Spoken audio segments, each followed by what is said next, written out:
Taksizlarga bitta savolda. Mana shu o'yinchoqni realni shaytonni bolasi, Pazuzu Mazuzu degan odamlarga ishondinglarmi?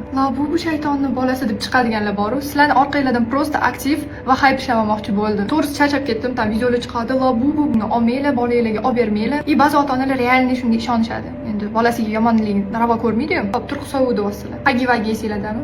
Har bitta yosh bolani qo'lida ko'rdim. Mana o'yinchoqdan 1000 marta qo'rqinchliroq, lekin olib berishgan. Pazuzu bu древний мифологический дьявол. Pazuzuni rasmini ko'ringlar-da, buni rasmi bilan tenglashtirib ko'ringlar. U yerda вообще o'xshash joyi yo'q, umuman. Shu yo'q joydan ma'noni topib, o'z-o'zini qo'rqitib yuribdi. Bu tunda qimillar ekan, qimillagan videosi bor, buni. Xira kamerada-da, mana bunaqa ip bog'lab qo'yib, mana bunaqa oyoqdan tortish hech gap emas. Ikkinchidan, bu qanaqadir odamlarga yomon ta'sir qiladi deganligi. Men 2 oydan beri tutaman. Men o'rtoqlarim ham bor tutadigan, ularga hech nima bo'lmagan. Sog'ligi soppa-sog'lar. Labubuni bizdan ancha oldin olgan Lisavlar yana ham soppa-sog'va tirik. Labubuni ishlab chiqargan odam Pazuzudan ilhomlanibdi. Unaqa emas. Yoshligida shu asoschisi maxluqlardan qo'rqgan ekan. Shunga hozir imkoniyati borligi uchun ularni takoy asal mil qilib, bo'lay дружелюбный qilib ishlab chiqargan, qo'rqmasin deb.